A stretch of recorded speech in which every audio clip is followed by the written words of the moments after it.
Perfect. Okay. Welcome everyone. I want to also welcome Terra Rose Sorrell. I almost butchered that one. We think you're related to a famous brand here.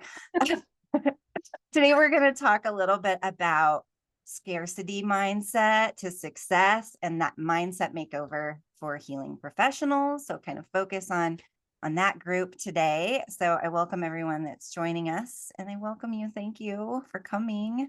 Thank you for having me. I'm very excited to be here. Yes, we're going to have a great conversation. I want to know a little bit more about who you are. So for anyone who doesn't know or hasn't met you or heard about Gutsy Money, like let's start with very basic, like who are you? Who is Terra? It's always the question, right? Like who Yeah.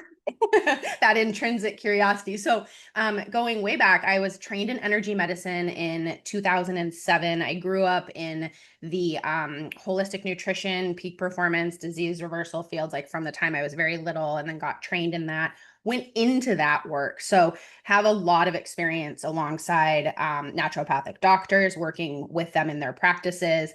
I worked along trauma informed therapists as an energy medicine practitioner for 6 years and helped to develop an integrative process and program alongside therapists. And then I've been an entrepreneur this whole time as well. I've founded nonprofits and companies and been in the healing profession and then founded Gutsy Money with my founding partner, Jenna Dillon. And we came to it because one of the key things that we saw in these industries and with solopreneurs or small business owners was this disconnect between really knowing and owning your money Mhm. and how to do that. There's a lot of noise out there. How do we distill it down and really get to the heart and the mind of our money so that we can have a solid foundation?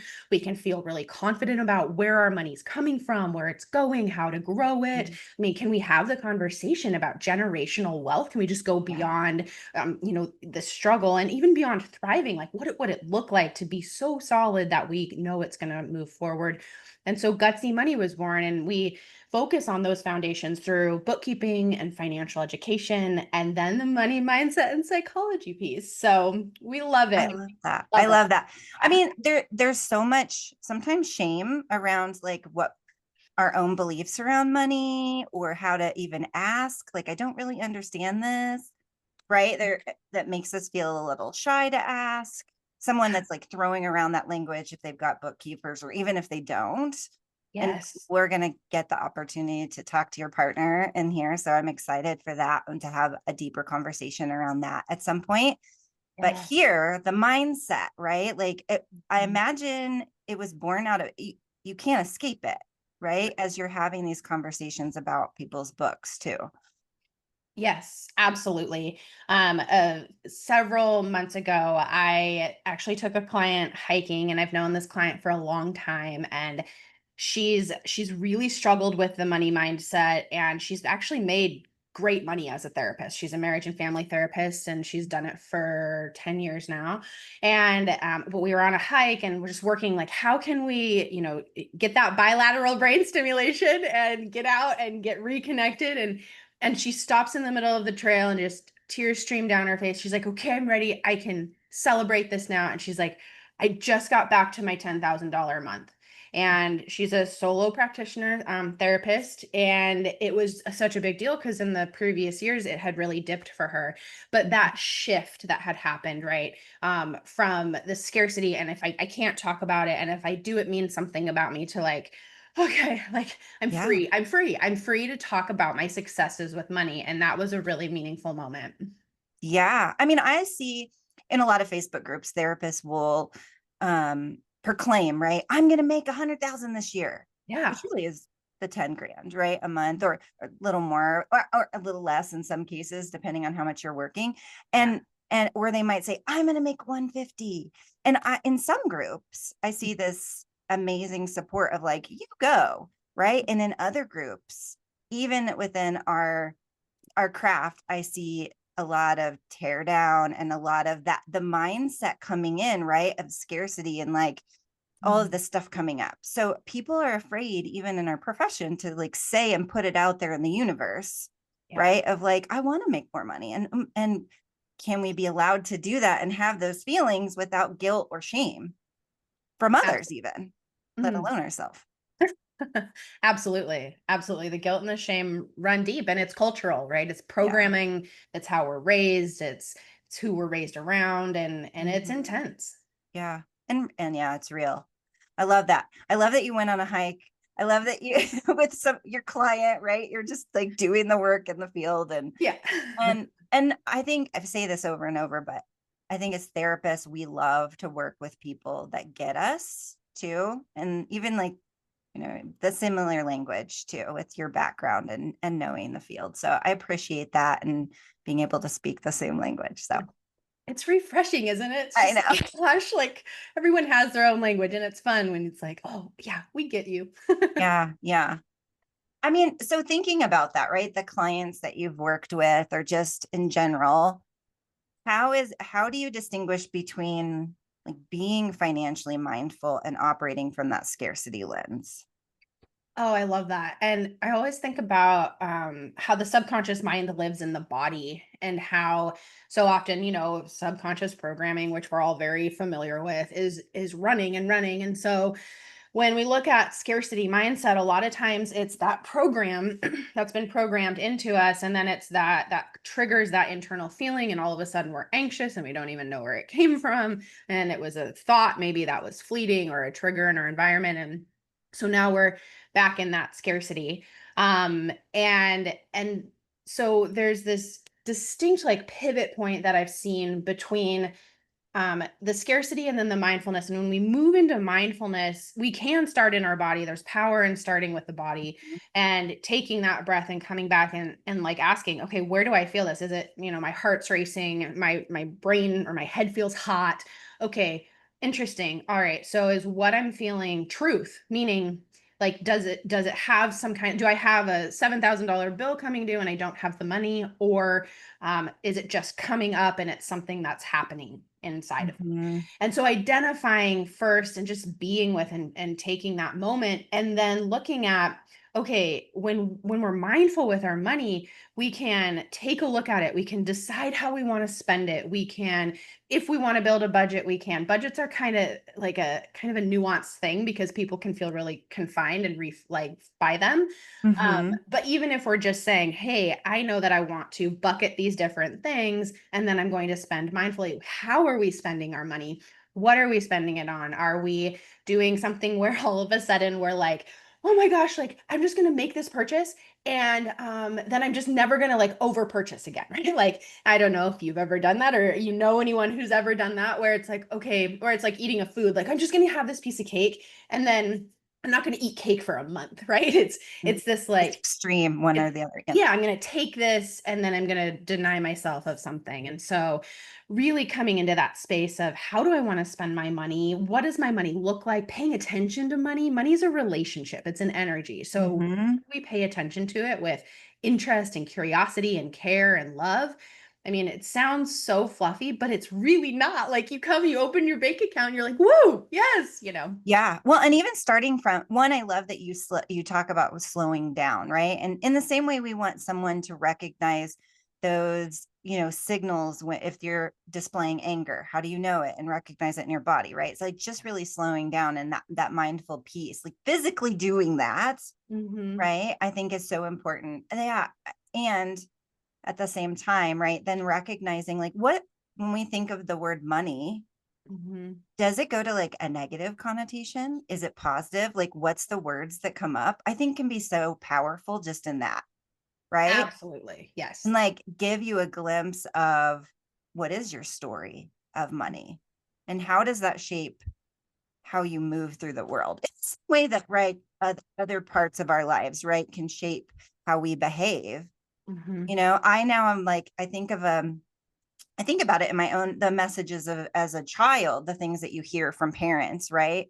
Or Mm-hmm. other people and families that maybe are a little wealthier. The conversations around the dinner table are different. Or, I'm a little more keen to if I'm at the museum, that father that says we can't afford that. to the Mhm. child, right? So Yep. just things that are so unconscious that we don't even realize that we're doing or that have been done unto us. And so like I'm curious, like, what are surprising ways that you have seen scarcity show up that people don't recognize that Mhm. are money issues? Mhm. Um, Definitely, we kind of just touched on it, but that like I won't spend or I won't spend or the I'm like totally blanking on the word restriction. You're restricting Yeah. yourself. Okay. And then it's like maybe to use food terms, we restrict and then we binge, right? Yeah. Yeah. Or we just restrict, and we don't give to ourselves in any way. Or we call things luxury that are actually necessity, like getting a massage or taking care of your body or eating Hmm. well. Um, it definitely plays in with that money story that we've talked about. And it's Hmm. pretty second nature for many therapists to be looking into childhood for what's come up, especially with their clients, and doing it again and doing it again with money, and even saying phrases to yourself like, I love money. What comes up? People will be like, Ooh, whoa. stuff Right. came up. Yeah. I mean, there's freedom, right? Money to me equals freedom, Yes. equals a lot of different things that I want. But like, yeah, to say you love money is like there's this nuance to that. That's kind of scary. Yeah, yeah, and then we dig under and it's like, "Oh, so money is freedom." And it's so Yeah. fascinating because people are like, "Money doesn't buy happiness," or all these different things. It's like, "Okay, let's just let money be what money is." Like, Yeah. it is a tool and it's an It's a energy tool. exchange that we get for sharing the tools that we have, right? And Yep. so it's like, okay, and then money can buy beautiful homes. Money can actually relieve a lot of our internal anxiety around, can I afford this? Can I travel? Can I pay Yeah. for more education, right? Money is important, and when we come to loving it, Can't escape it. right, you can't escape it. I mean, well, you can, right? Well, So you can go into the wilderness and you can live that life, or you're going to be in this society. So it's like play the game to win the game or get out of the game. But don't be in the middle where you're just letting it hurt you or yeah. create anxiety or anything like that. Yeah. Oh my gosh. Um, how do you think that impacts then like the quality of the care that you can provide as a healthcare provider, right? Like if you've got this financial stress or even this kind of this scarcity mindset, how does that shape the care you provide, do you think? That's such a great question. And I love to use imagery because I think it helps us connect. And Hmm. I think of it like, okay, if you went to the gym and you wanted to hire a personal trainer, and somebody came out who had lots of extra weight on their body, and maybe they looked really sad and they didn't look particularly healthy, and they're like, this person's going to train you. And you'd be like, well, I don't I don't know. Like, do they have the boundaries in their life? Are they implementing their own tools? Can they really get me to the level that I need and want to get to? And Hmm. and the answer is maybe they have the wisdom, but they don't have the implementation. And we know from the Hmm. science of mirror neurons and entrainment that whatever you're around, it's not just what we say, right? Of course, it's also what we connect with and how Hmm. those people are showing up. And in the healing professions, I believe it's the same. So when we're not holding our boundaries or when we're not taking care of ourselves financially, then we are not able to serve at the highest level. That Hmm. doesn't mean we're not doing good work. It doesn't mean we Sure. aren't serving. It just means we're not serving at the highest level that we can serve at. Hmm. Yeah. I mean, that's a great point. And that's an interesting, this whole practice what we preach, but we all, kind of struggle with those things. I think Yeah, whatever it is that's our profession, right? Like totally. hairstylists may not always want to do their hair kind Yeah. of thing or whatever. The landscaper maybe not have the beautiful yard. Mhm. But and I think as therapists we wrestle with this too, right? Yep. With our own abilities to kind of maintain and do all the things, but we don't always, yeah, practice what we preach. And you'll get, I think from a peer-based model, there's a lot of research about like people that really understand and have been through that, right? And like Mhm. if you're not blank slate and you can connect with your clients around some of those experiences that have been beneficial for you, or other people have done that in a peer model. There's a lot to be said about that, right? When they know that you really understand and that you've been there. Exactly. Absolutely. You've been there and you're working on the process of elevating and being able to offer that next step Yeah. authentically from that place of having done it. And also that's another piece to being financially cared for is like you're saying, practice what you preach. A lot of times we need coaches and supporters to help us practice what we preach, right? Right. Yeah. It's definite. I think in the healing profession, a lot of times it gets to that other mindset piece of like, well, I know all of these things, so I should be able to do it all Yeah. for myself. And Yeah. I'm like, oh no, you are there for all of these other people all day long, listening to them and helping them. You also need your team, your leadership team of support. Yep.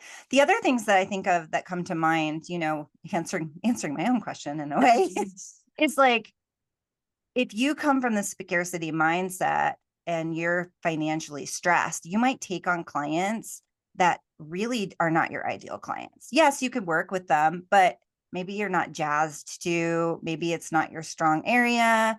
And I think like early on we do that oftentimes, right? Because we need to fill a caseload, and then you can kind of like change your trajectory of what you're looking at. But Yeah, if fear is leading you that whole time, then you're burning yourself out too, taking clients that don't fit for you because of the way you're seeing things.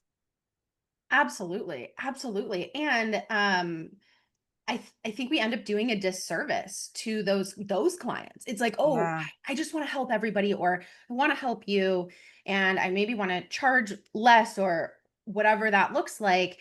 And yet maybe because they're not ideal for you, you're also not ideal for them, and you're keeping them from their ideal practitioner. Yeah. There's And plenty of us. there's so many, and there are right fits for everybody. Yeah. I remember, I charged $95 for my sessions for a long time. And after about 6 years, I was like, you know what? This is not the model. I didn't even choose my pricing originally. Like the doctors that I had worked with chose it for me when I was starting out. And at the time, it was like, yes, $95 an hour is a lot of money, right? Like we can do this. And then it was like, gosh, you know what? The right rate, I got really clear in myself. I looked at the market. I looked at the results that my clients were getting, the Mhm. uniqueness of the offering, and I changed my prices to 150 an hour. And I Mhm. let everyone know about 4 weeks ahead of time. And there was no pushback at all. It was like, oh yeah, like it was sort of like that seems really natural. And then when people would Mhm. ask for discounts or anything like that, I'd let them know that it wasn't available and that I would point them in the direction of great books or resources or YouTube videos. And it freed my energy up to serve in such a great way. And it allowed them to decide, like, hey, I want to step into this and I want to read the books and discover these things and then come back or not. And the Yeah. alignment was awesome.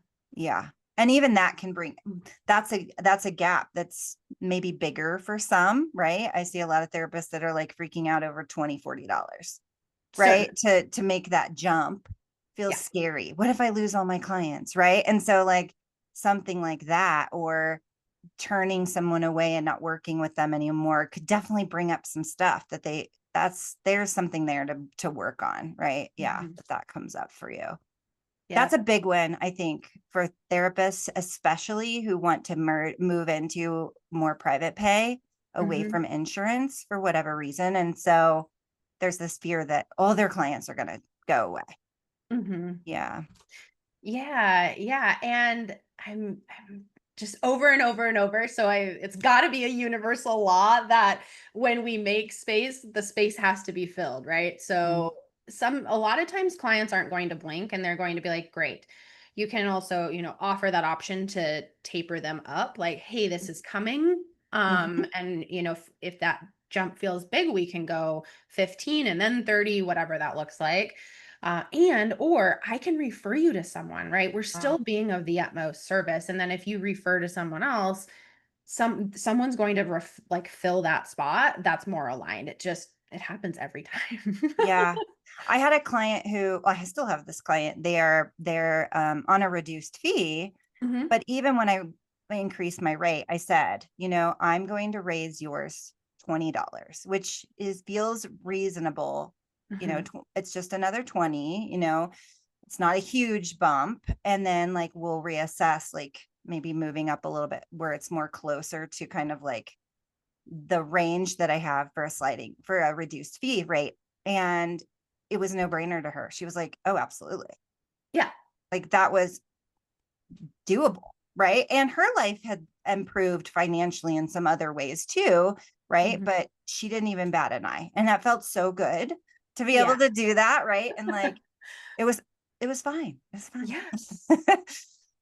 I love that, and it calls people up Yeah. to the higher version of themselves as well. Like Yeah. I'm not a fan in the industry of it being like, well, just you charge this like ultra premium price, and if people can't afford it, it's because they don't believe in themselves or whatever. I'm like, no, it's not anything like that. It's more of a connecting into okay, really, truly, what is this result worth, like, to Yeah. this person? What is this relationship? How do we define that? And um making sure the energy exchange is equal, and when it's not, it really and creates that deficit, we really get into that trouble. And it's great, you just popped it up $20. She feels empowered because she can pay it. You feel great Mhm. because you're honoring your energy, Mhm. and you guys get to align in that way, so that's pretty great. Yeah. I think one of the things, not to get into this, but just to say it as just to put it out there, because I think it's important to recognize, but like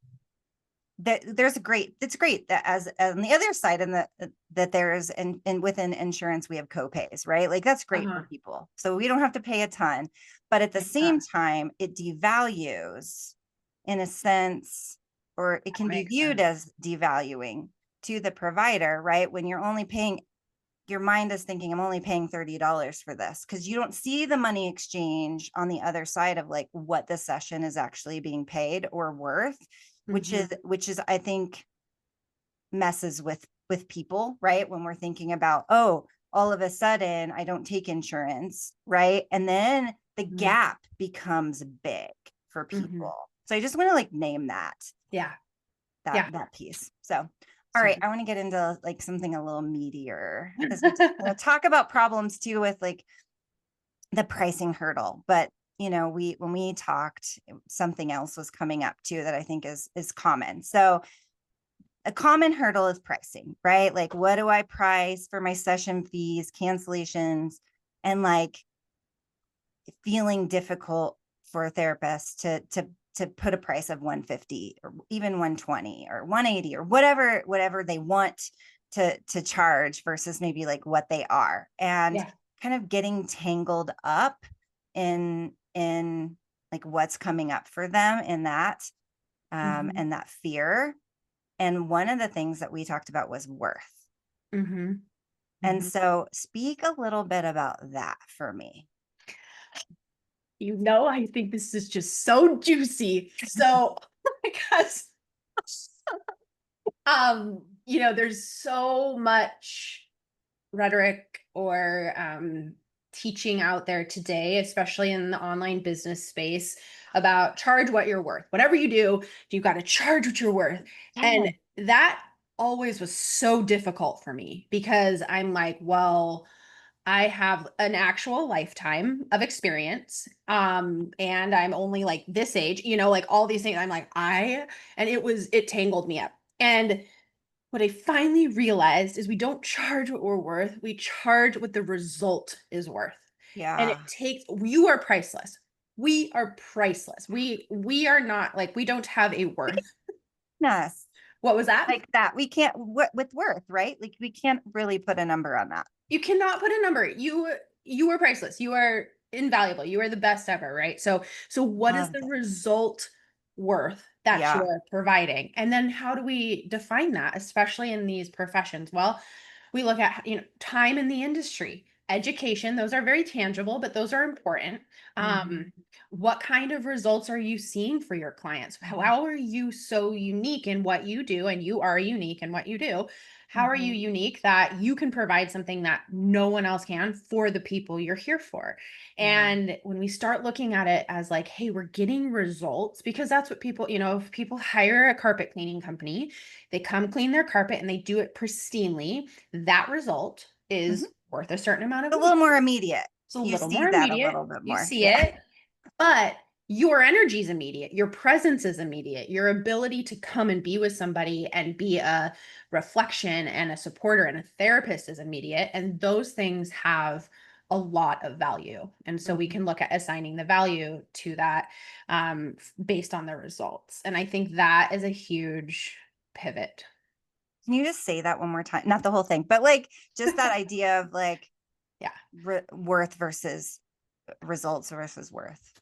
Just Yeah. just that little nugget. So instead of charging what you're worth, you're charging for the results that you get your clients. Yeah, that's so good.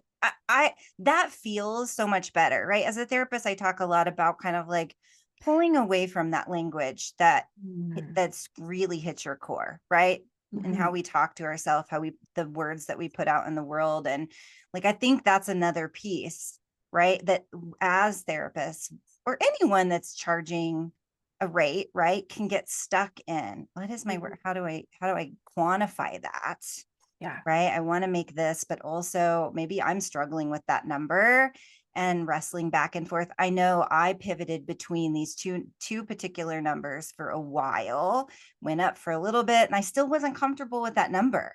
So I went Mhm. back to my original one, and still it's a little more elevated, but Mhm. it was I think that's what I was thinking of, right? Like and that perception versus the results. And that is a difference, I think, too, with coaches. They focus more on results.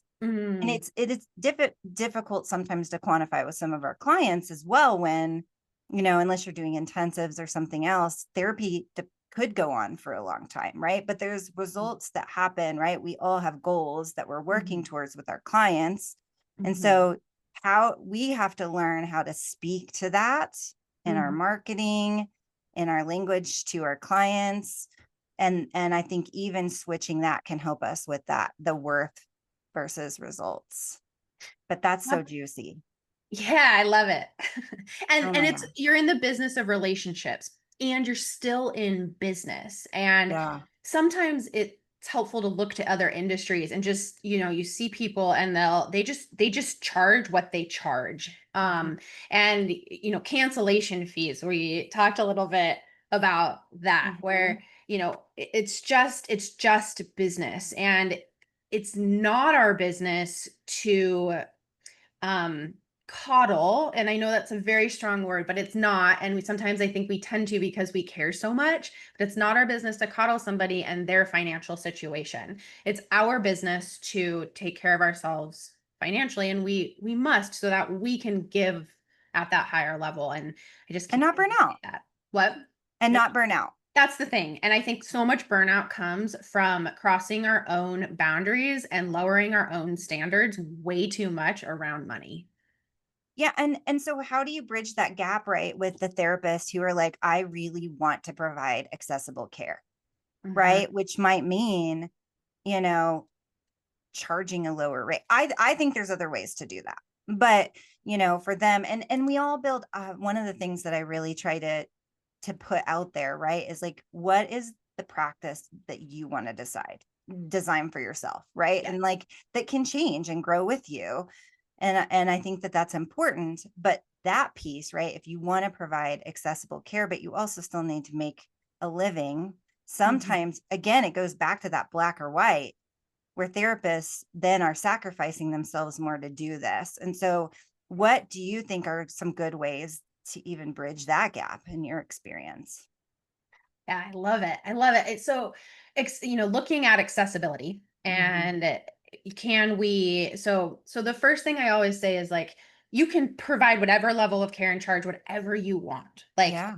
perfect. So this conversation would definitely be for the people that you're talking about who are like, I have to and want to make more money and love my money and come into Mm-hmm. wealth and, be able to feel comfortable. So that's important. That is the trajectory. Um, and so then looking at, okay, well, so for accessibility, alignment. So we're talking about alignment again. So is it the right clients?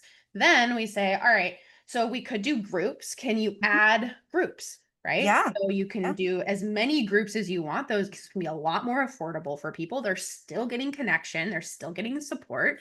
That is a great way to go. And maybe less energy for you. And You less can see energy. more. Exactly. So you can Yeah. add groups. You could add 5 scholarships. So you say, hey, I have 5 open spots or 3 open spots with scholarship, which means that I pay for, half the rate. So if you charge $200 an hour, I'm going to pay 100, you're going to pay 100, and we're going to do that for 6 months. And Mm-hmm. I expect in that 6 months that we also get into whatever, the client's working on. We're going to get into that together Yeah. and know that the rate might increase. And that empowers them versus just lets them off the hook indefinitely, right? Yeah. It's like, Yeah. hey, I'm actually paying. So I am paying for this, Yeah. but I want to, and I have these spots. And that can also keep the therapist in a really powerful position in their own self, right? Not Yes. Yeah. power over anybody, of course, but like that Sure. Sure. power inside of like, this is what I charge, and I'm going to help you out here in this way. Ooh, I love Um, that. That's so out of the box. Because I was thinking like, oh, you could offer a certain number of like pro bono slots, right? But again, even with that, you're putting constraints on like, this is how long, maybe you're not, but like, I have this slot that I can do for 6 months or for 3 months or whatever. And sometimes in that time frame, you can, if you look at maybe like if you were getting 12 sessions with your EAP or whatever, right, it forces you to be a little bit more on top of what you're working on, and even the client for accountability. But I love that because there's still a little more investment by the mhm. client too, so that's another great option. Yeah, and I think that clients have to invest, right? We have to invest as people in whatever we want the result Mhm. to be for us, because if we don't, we're just not invested. Like Yeah. it's just true. When we get stuff for free, we're never as invested as if we have had to give something for it. Yep. The other thing too is like you can still hold your private pay rate and take limited insurance. Like maybe you decide Yes. there's not a lot of Blue Cross Blue Shield providers. I want to be one of those. And I know it's a lower rate, but I've done the math and I've done the budget with you, right? That I could figure out, oh, I can offer so many slots or I can do this insurance, right? But it doesn't mean I have to do all of the insurances. Right. And Right. there's plenty of people out there that are going to see all of the insurances or they're not going to go without care. You don't have to save everyone. Right. Yeah. Right.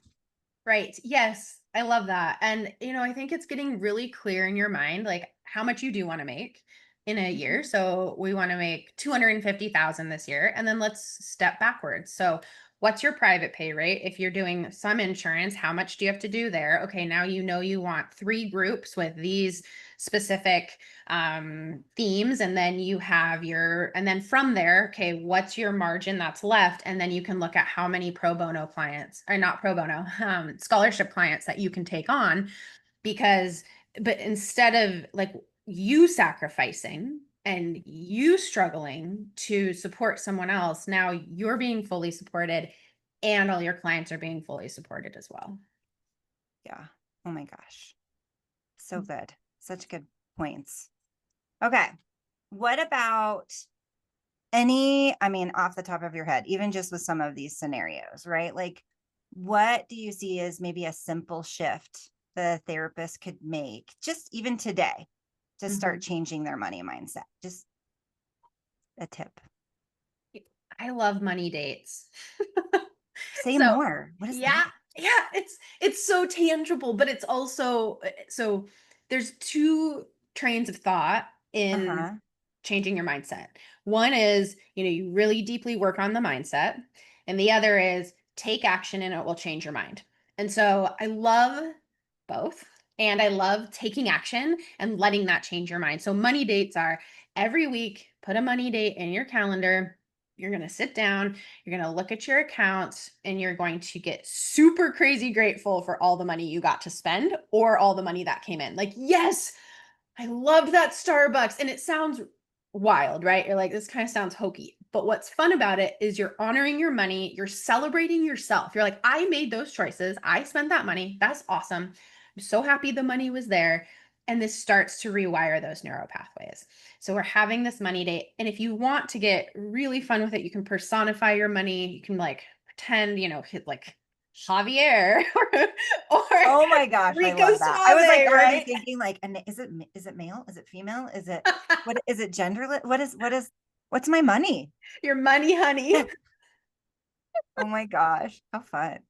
And so it's just starting to change that relationship, but having that set time every week, like have your favorite beverage, maybe it's a juice or a tea. Mhm. You look at your accounts, you just sit with it. Okay, what's coming up for me? I really want to budget. Actually, I really want to learn about solo 401ks and how I can contribute to my own. Or whatever it is, write those Mhm. things down and then spend some time in the next week.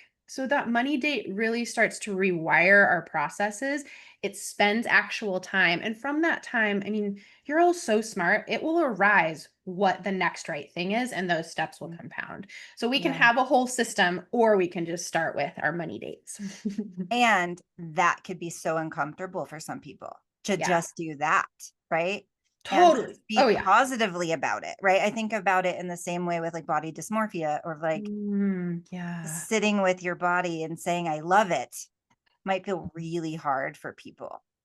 Yeah. So even like if oh it doesn't have to be I love my money, right? But like finding those like middle ground ways to have gratitude for it, right? Because also we Yeah. need it to live and pay our bills and like do the things and being and so but the gratefulness, right? That gratitude will start Yeah. to shift.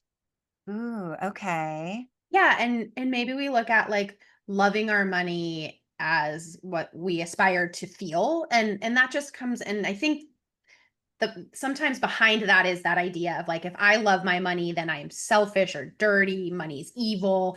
What does that mean about me?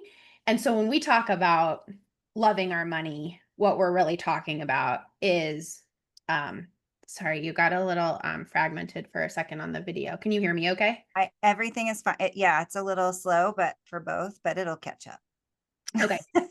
So when we talk about loving our money, it's just that. Like, I just love my money. I don't only love money. I don't love money, at the expense of everything else. I just also love my money. I love my money like I love my plants, like I love my Yeah. dog, right? Like this is another relationship. And as we're working towards it, I love what you said, like it can be really challenging, so we can like side eye our money. You can go on a date and be really awkward, you can side eye your money, but just the idea, meaning like you can sit Just down, you don't have to even go into depth, but just just look at it. just look at it, just be Yeah. with it. Yeah. And then the next week it's going to be easier and easier, and then one day you're going to get up and be like, I do love my money. Yeah. Because So how many business owners are not doing that, not even doing their books like yeah, looking at their money at all, or people that aren't in business, looking at it. right. Yeah. Many, Yeah. many, many, many people. Well, and it goes down to if we think of like values or other words, right? Security comes up, stability comes up, Yes, that those can be rooted with that. What big do time. you like what do you say to therapists who feel really guilty about wanting to make more money? Hmm. Yeah. It's usually not their stuff. Like Mhm. it came from somewhere else, Yeah. either the industry or their families or our culture. I That come from a undoing, what was that? the undoing of that The undoing. is Yeah. so is a process. It's a process, and I feel like it's so powerful to say this isn't mine. Like this, it I feel it and it feels like mine, and wow, it's in there. And it didn't come from me, which means maybe I can even practice like setting it aside just for a moment. I feel that guilt, but I'm gonna set it over here, and I'm gonna name it uh Bertha, and Bertha is going to sit here and just for a minute, okay, I can just take that guilt outside of me and be here, and coming back to that present and then practicing the rewiring. And the Mhm. more we practice that, the easier it gets and the less it shows up. Yeah, and realizing that maybe it is separate from you, right? Oh, Right. yeah, again, yeah, just looking at it and spending some where did it come from? That reminds me, I love that idea of just setting it aside. I watched a video, a couples therapy of this therapist telling this client, right, to just let me hold that for a second. Let me hold that part, that guilt or that shame or whatever it was, so you can really be here with your partner in this moment. And like it took some weight off, right? And I think of it in the same way of like we can do that for ourselves too, to just like put it over here for a minute and like look at it and see how we can function without that. Exactly. And Exactly. yeah, personifying it makes it easier to do that sometimes. Oh my god. Totally. So Something like banana pants. Name it something bananas that you like. You'd be like, I can't, Bertha. Shh, Bertha, stop. You guilty, Bertha. I just know. Like something yeah, that just funny makes you name or kind of laugh. something. Yeah. Yeah. Oh my gosh. Okay. Any other like I'm just thinking of, again, that one is a big one in terms of like accessibility or just this guilt, right? Or kind of like untangling, which with that mindset and prioritizing service over profit, right? And like that has been in our field quite a lot, especially those of us who came from serving communities and community mental health, working with insurance, right? It's everywhere. Hmm. It's everywhere. Nobody goes to the dentist or a doctor and questions what they're paying Totally. an exorbitant amount of money, right? Sometimes maybe not covered by insurance at all if it's your teeth. And and then a therapist, right? Like, well, you're still a helper, but you need to be a martyr. So that is can be so much of a struggle to untangle all of that. Definitely. Oh my Yeah. gosh. Yeah. Yeah, and just I would say just remember that when you are financially cared for, the level of care that you can provide elevates so Yeah. much. And I know that can sound and feel like, ugh, I don't like, no, I don't know about that, or fine, but I'm not doing that. And yet, like we just get to the nervous system, right? When you're Yeah. in sessions with clients and they are having a very hard time and you're helping them regulate their nervous system and they get regulated and you see their eyes shift and you see their body relax. Well, what if you got to live like that because your money was solid? My Hmm. gosh. Oh my gosh. Yeah. Can you imagine like now I'm showing up from from the parasympathetic state. Can you imagine how we're going to connect with clients and how the healing field's going to change and how creative we're going to get with what we offer and how we offer it because now we're okay. Yeah. We're not constantly wrestling and also asking what does it serve? What's it serving you to wrestle with money? Because it's Hmm. serving something, right? Yeah. It's Yeah. serving an idea or a story or something to wrestle and struggle and maybe it's so that you don't That have is to. one of the hardest things for people to answer, right? Even in therapy, right? Mm, How is this serving you? mhm. That can be so tough for people to kind of get into there. But I mean, I think that is such a great point. And we do have little glimpses of it, right? We go on vacation, we come back, we're refreshed. I took some photos when I was gone for a month and in the destination that I was, and I was giving my photos to go on this website and the woman was like, "Oh, you look so like at peace and beautiful and like all these things." And I was like, "Love you. Thank you." And I was like, yeah, because I wasn't I mean, I worked a little, but like I was like on vacation for a month. Yeah. I had so much peace on my face, Yeah, yeah. But right. But like then you could like you recognize and you can come back even from little trips, right? And you don't start work till 10. So you can have the way you like to start your day and you start happier and more refreshed with your Yes. clients, right? Like if you're weathered, they see it. They know. Yeah. Yeah. Yeah. Yeah. And we don't have to self-sacrifice to help people. Coming Yeah. from the healing world and the nonprofit world, I remember saying too that there was this really hot guy in college and he was a finance major and we were good friends and I was a nonprofit major. And I was like, I don't care about money. I don't care if the man I marry has money. I just want to change the world. And he's like, or you could just go make a bunch of money and then give Change the it to world. the people who are changing the world or change the world with the money. And I was like, gosh, like, his greatness ends at that charming smile. Because at the time I wanted nothing to do with that idea. I was like, homeboy doesn't get it, right? But I'm on a full ride scholarship from my grades and all the things. So money wasn't the same as it is Yeah. today. And there was something so beautiful about looking back on that, because in the healing profession or the nonprofit world where you're expected to work ungodly hours for no pay, right? To Yeah. to help people, you just realize, like, at the end of the day, we serve better by serving ourselves financially. Hmm. And just yeah. Yeah. Yeah. Okay, just a couple more questions just to wrap up, because I know and I appreciate your time and the discussion. But yeah, just if you could wave a magic wand, right? A good old famous question here. And change one thing about how therapists view or think about money, what would it be? Mhm. um that it really, I'm just going to say it again, that it is an energy, and it's an energy exchange, Yeah. and you're so deserving of having the full exchange, right? We don't have to Yeah. take peanuts and give Yeah. peanut butter, I right? think, I mean, that's worth saying it again and for them to hear it, because I went to a business talk earlier this year actually, and that was brought up, right? And just again kind of going back to like your upbringing and who and like the fishbowl that you live in and who you're around, right? Hmm. People who are really successful in business or who are financially wealthy, they see money as an exchange. They see it as energy. They see it from a whole different mindset, right? Yes. Of it is that it's a tool. And so if we can shift the way we think about and feel about money and start to see it differently, like that is so crucial. Yes. Yeah. Yes. Yep. Absolutely. And you can help them do that.